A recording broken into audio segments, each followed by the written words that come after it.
Hello students, welcome to our channel legal gossip. आज हमारा topic है इंटरनेशनल रिलेशंस। इंटरनेशनल अंतर्राष्ट्रीय रिलेशन संबंध। तो नाम से ही क्लियर हो रहा है यहाँ पे किसकी बात हो रही है। अंतर्राष्ट्रीय संबंध मतलब दो या दो से ज़्यादा कंट्रीज़ के बीच में कैसे संबंध है, कैसे इंट्रैक्शन है, कैसे कॉन्सिक्वेंसेस हैं, इसको हम इंटरनेशनल रिलेशन बोलते हैं। राइट। अब इसे हम दो वे में कह सकते हैं। पहला इस कंडीशन डिप्लोमेसी जो फॉरेन पॉलिसी पर बेस्ड होती है हमारी, उसके थ्रू कंट्रीज़ के बीच में क्या एक्चुअल कंडक्ट ऑफ रिलेशंस हैं, वॉर है, कॉन्फ्लिक्ट है, कोऑपरेशन है, इसको हम इंटरनेशनल रिलेशन बोलते हैं। Right. And next is field of study. It is to understand कि कंट्रीज़ के एक्ट एंड बिहेवियर क्या हैं एक स्टेट सिस्टम में। ओके। इंटरनेशनल रिलेशन को हम सिंपली दो सॉवरेन कंट्रीज़ के बीच के सेट ऑफ एक्शंस, रिएक्शन और इंट्रैक्शन से भी समझ सकते हैं। ठीक है। अब डिफरेंट लोगों ने अपनी डिफरेंट डेफिनेशन दी है according to their mind set, according to their point of view. यहाँ पे मैंने दो डेफिनेशन रेफर की हैं। First is according to Hans Morgenthau, international relation is the power struggle among the states. Right. Next is according to Stanley Hoffman, international relation is concerned with those elements and events which affect foreign policy and power of those fundamental political units in which the world is divided. Now let's see the nature of international relation. First is no supranational authority. सारी states sovereign होती हैं। कोई ऐसे state तो है नहीं कि भाई हमने इसको सुपर अथॉरिटी दे दी है, सारी पावर इसको दे दी है, अब जो भी है ये है, बाकी इसके अंडर काम करेंगी, ऐसा तो नहीं होता है। राइट। सभी स्टेट्स अपनी अपनी सॉवरेन स्टेट्स हैं। Right. Next is states main actors की तरह एक्ट करती हैं। यहाँ पर स्टेट्स जो वर्ड यूज़ किया गया है वो नेशंस को रेफर करने के लिए यूज़ किया गया है। तो इससे कंफ्यूज मत करना कि भाई इंडिया में उत्तर प्रदेश और मध्य प्रदेश ये स्टेट्स नहीं है, यहाँ पर ये नेशंस वाला स्टेट्स यूज़ किया गया है। ठीक है। Next is interdisciplinary in nature. Fourth is no single definition. अभी मैंने बताया डिफरेंट लोग अपने अपने माइंडसेट के अकॉर्डिंग इसकी डिफरेंट डेफिनेशन देते हैं। ठीक है। Next concerns with global issue. अब हमारा रशिया और यूक्रेन का वॉर हुआ। ठीक है। अब वो क्या बना, ग्लोबल इशू बना, अलग अलग देश के लोग यूक्रेन में फंसे हुए थे। ठीक है। तो इससे हमें क्या पता चलता है कि अगर इंटरनेशनल रिलेशंस में थोड़ी सी भी गड़बड़ होती है, किसी भी कंट्रीज़ के बीच में इंटरनेशनल रिलेशंस ख़राब होते हैं, तो वो एक ग्लोबल इशू में कन्वर्ट हो जाता है। ठीक है। Next is its main objective is to attain the national interest. अब इंडिविजुअल में आप एग्जाम्पल लीजिए अपना, आप क्या चाहते हैं, आपका पर्सनल इंटरेस्ट फुलफिल हो, आपकी प्रायोरिटी आपका पर्सनल इंटरेस्ट है। राइट। आप पहले अपना इंटरेस्ट फुलफिल करेंगे, बाद में दूसरे को प्रायोरिटाइज करेंगे। ठीक है। सिमिलरली स्टेट्स क्या करते हैं, उनका ऑब्जेक्टिव होता है कि हमारा जो नेशनल इंटरेस्ट है वो फुलफिल हो जाए। तो एग्जाम्पल लेते हैं इंडिया का। अगर इंडिया के पास कोई प्रोडक्ट कम क्वांटिटी में है तो वो दूसरे नेशन के साथ क्या करेगा, इंटरनेशनल रिलेशंस अपने अच्छे करेगा ताकि वो जो प्रोडक्ट है उसको वहाँ से मिल सके और उसका नेशनल इंटरेस्ट फुलफिल हो सके। ठीक है। Now we will see the scope of international relations.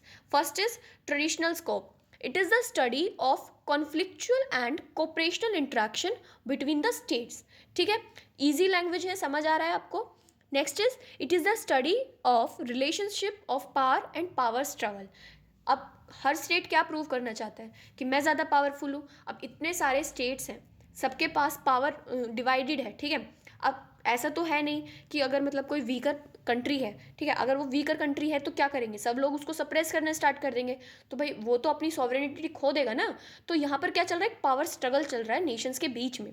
Right. Next is it is the study and evaluation of foreign policies and national interest. ठीक है। Next it is the study of international law, treaties, etc. Next is contemporary scope. It is the study of international organizations in the field of politics, trade, economy, culture, etc. It is study of international economic system, free trade, liberalization, etc.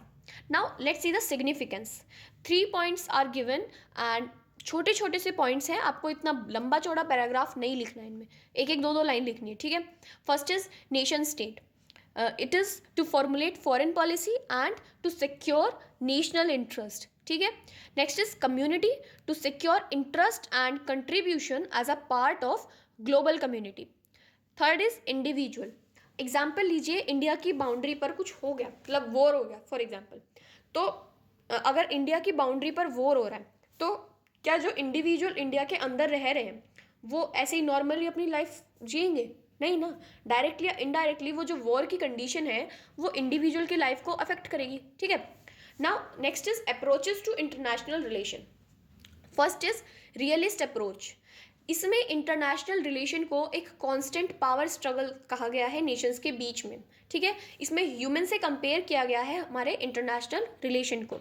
States अपने fear, self preservation and self interest से guide होती हैं, right. Anarchist state system में जो ruler होता है वो अपने इंटरेस्ट को ज़्यादा प्रायोरिटाइज करता है, ठीक है, ना कि दूसरे को। ठीक है, नेक्स्ट इज आइडियलिस्ट अप्रोच। अब रियलिस्ट में किससे कंपेयर किया था? नेचर से। आइडियलिस्ट में किससे कंपेयर कर रहा है? ह्यूमन से। स्टेट्स, इसमें स्टेट्स के बीच में इंटरडिपेंडेंस एंड कोऑपरेशन होता है। ठीक है, इंटरनेशनल ऑर्गेनाइजेशंस के थ्रू। फॉर एग्जाम्पल हमारी यूनाइटेड नेशन ऑर्गेनाइजेशन है, उसका काम क्या है? पीस एंड ऑर्डर मेंटेन करना। तो ये क्या कर रहा है? स्टेट्स के बीच में कोऑपरेशन इंक्रीज कर रहा है ना। ठीक है, इसमें डिस्कस होता है कि कैसे इंटरनेशनल रिलेशन को कंडक्ट किया जाए जिससे ग्लोबली गोल और आइडिया को अटेन किया जा सके। ठीक है, नेक्स्ट इज हमारा deterministic and free will approach. काफ़ी टाइम तक फिलोसफर्स के बीच में डिबेट थी कि जो हमारे इवेंट्स हो रहे हैं वो प्री डिटरमाइंड होते हैं या जो मैन होते हैं उनको प्लान करते हैं।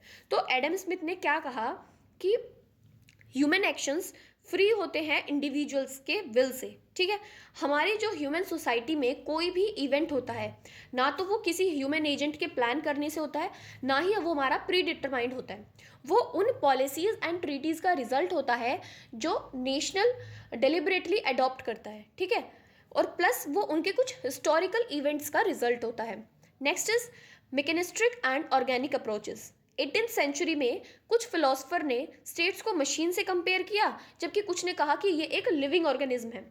अब ह्यूमंस मशीन्स की तरह तो एक्ट करते नहीं हैं, उनके action, present situation, past experience, इन सब चीज़ों से अफेक्ट होते हैं। तो सिमिलरली एक स्टेट्स के जो एक्शन होते हैं वो उसकी current situation, historical experience, culture, इन सब चीज़ों से अफेक्ट करते हैं, राइट। अब एग्जाम्पल, अगर इंडिया में कोई पॉलिसी अप्लाई हो रही है तो गवर्नमेंट क्या देखेगी कि हमने जो लास्ट पॉलिसी अप्लाई की थी उसका क्या आउटकम था। ठीक है, अगर जिस तरह से उन्होंने वो अप्लाई की थी अगर वो सही तरह से चल रही है तो अपनी आने वाली पॉलिसी भी वो ऐसे ही अप्लाई करेंगे। अगर फिर वो देखते हैं कि रिलीजन बिलीफ क्या है, कल्चरल बिलीफ क्या है, तो इन सब चीज़ों से ना चीज़ें अफेक्ट होती हैं। ठीक है, नेक्स्ट इज फेमिनिस्ट अप्रोच। नाम से ही क्लियर हो रहा है, राइट। इसमें हमारा जो एक्सप्लॉयटेशन होता है विमेन का through the main, that is discussed here. It is traces and link exploitative and self-interested nature of international relation to gender inequality and domination by men. I hope आप सबको ये समझ आ गया होगा। एक सिंपल सा छोटा सा टॉपिक था। So thank you so much for watching our video. Please subscribe our channel for more videos related to BA LLB and legal content. Please leave a comment below so that we can know your experience. And thank you so much.